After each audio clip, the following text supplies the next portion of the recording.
company I started in 1985 specializes in vintage European machinery.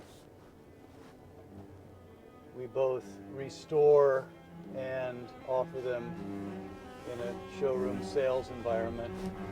But this one, as you can see, is somewhat different. This is a 2021 Tesla X with just 8,700 miles that came in from one of our good clients.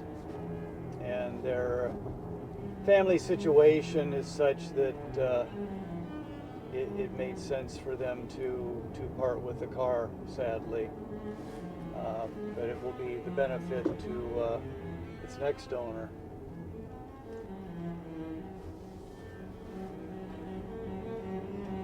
So this drive will sort of give you a vintage car guy's take on this modern electric car.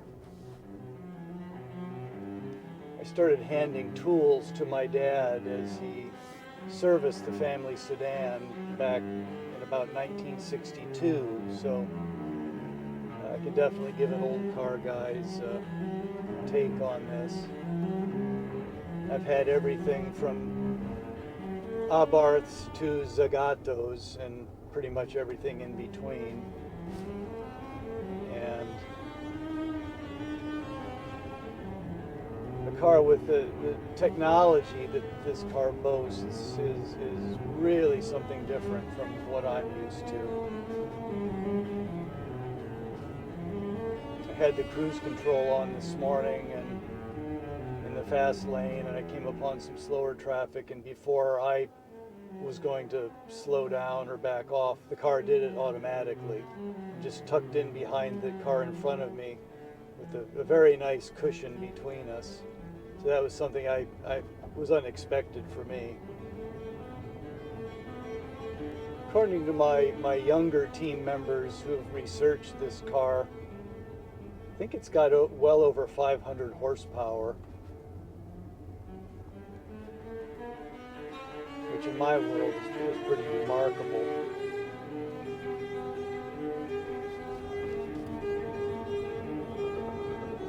Yeah, it really goes when you step on the gas, and it's seamless and smooth.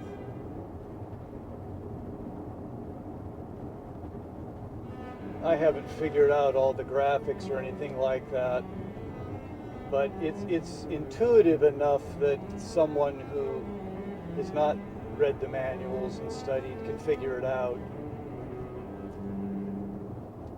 I saw this number down here this morning when it was about 45 degrees in La Mesa, California, and I wanted some heat. I thought that must be the heat. And to touch that, and it energized immediately and gave me some heat. I like the engine braking or motor braking effect. When you let off, it kind of helps drag you to a stop before you even put the brakes on. Again, not even braking, it just slows me down automatically when I lift off the gas.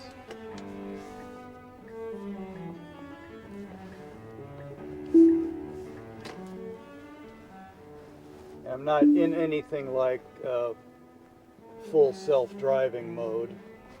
I haven't even read how to do that. Probably will not do that.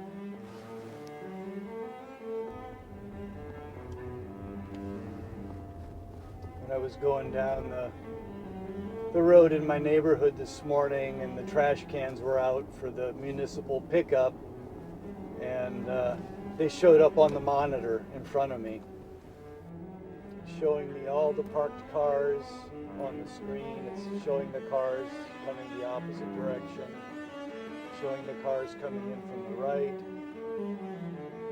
even showing me the pedestrian across the street. These are little graphic representations that presumably the onboard computers sense the images and then convert them to what I would call pictographs.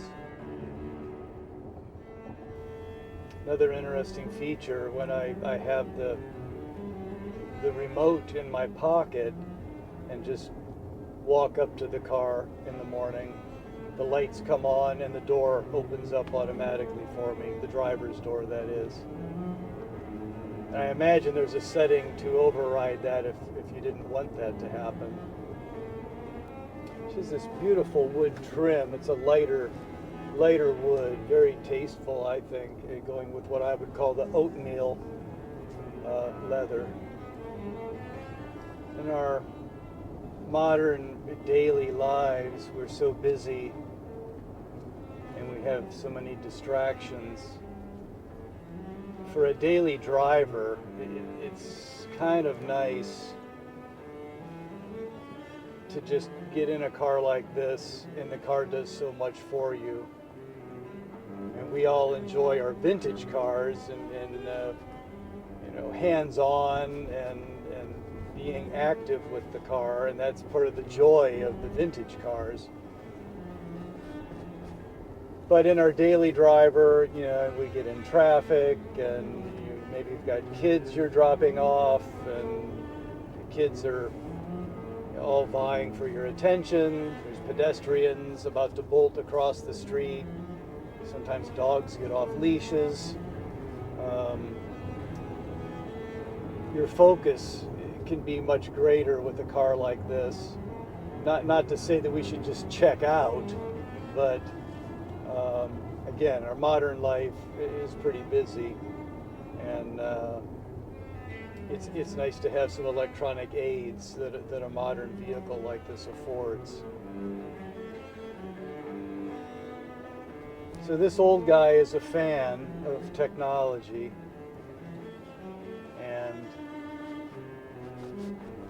my current fleet of cars go back to currently 1948. So I've got some old timers. I just sold a 1941 vehicle.